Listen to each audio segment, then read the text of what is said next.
हमारे साथ यहाँ पे लालगंज जिला आजमगढ़ लालगंज के जिला अध्यक्ष विनोद राजभर जी हैं। हम जानते हैं जो यह कार्यक्रम चलाया जा रहा है यूनिटी के लिए, लगातार पद यात्राएं चल रही हैं, उसके बारे में जानते हैं।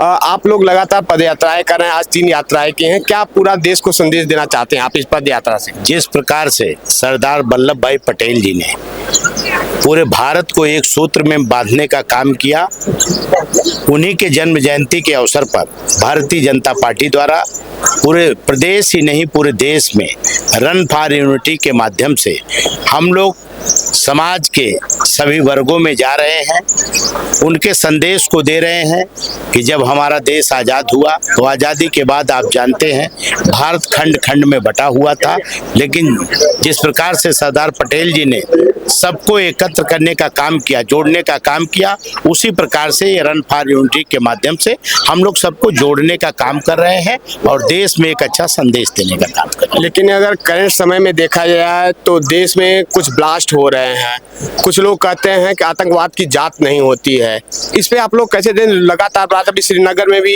7 दिन के बाद श्रीनगर में भी ब्लास्ट हो जाता है, इसको कैसे देख रहे हैं आप लोग सुरक्षा के दृष्टि से? अब आतंकवाद को आप जान रहे हैं कि ये बगल का देश पाकिस्तान, आप जानते हैं कि आतंकवाद विरोधी घटनाएं ये निरंतर करता आ रहा, लेकिन पिछले 1 दशक से आप देखते होंगे जब से भारतीय जनता पार्टी की सरकार है, मैं समझता हूं कि ये पहली एक ऐसी घटना जो हुई है दिल्ली में, उसका मुंहतोड़ जवाब देने का काम हमारे शीर्ष नेता कर रहे हैं।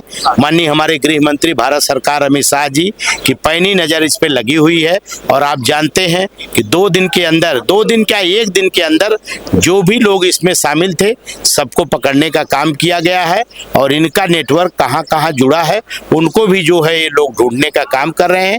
जो लोग इसमें सम्मिलित हैं कड़ी से कड़ी सजा उनको दी जाएगी। बिहार में आप लोगों को सफलता मिली है, बिहार सफलता के बाद आप यूपी में किस तरह से अपने चुनाव प्रचार को देखेंगे आप? निश्चित तौर पे भारतीय जनता पार्टी कार्यकर्ता आधारित पार्टी है। हम अपने केंद्र द्वारा प्रदेश द्वारा दिए गए कामों को, जो हमारे प्रदेश सरकार की योजनाएं हैं, हम लोग जन जन तक जा रहे हैं, योजनाओं का लाभ मिल रहा है। हर एक कार्यकर्ता, हर एक पदाधिकारी हमारा जो है ऊर्जा के साथ भरा हुआ है। अभी हम लोग बिहार जीते हैं, आप देखेंगे लोग कह रहे थे कि नहीं लड़ाई बड़ी कांटे की है, मैं समझता हूं कांटे की लड़ाई कोई नहीं थी। ये 2010 के बाद ऐसा पहली बार हुआ है जो जनता ने जनादेश वहां पे दिया है। हम वहां की जनता को बधाई भी देते हैं और हमारे देश के प्रधानमंत्री मोदी जी के ऊपर उन लोगों का भरोसा था, हमारे एनडीए की नीतीश जी के ऊपर भरोसा था। जनता ने हमको पूर्ण बहुमत देकर के सरकार बनाने का काम किया। आगे 2027 में हम प्रचंड बहुमत के साथ उत्तर प्रदेश में तीसरी बार सरकार बनाएंगे योगी जी के नेतृत्व में। बहुत बहुत धन्यवाद आपको। अभी आप यहाँ पे सुन पा रहे थे जिला अध्यक्ष महोदय, तो उन्होंने कहा कि जिस तरह से प्रचंड बहुमत हमको बिहार मिला है, उसी तरह हम यूपी में भी पूर्ण बहुमत से जल्द सरकार तीसरे में बनाएंगे।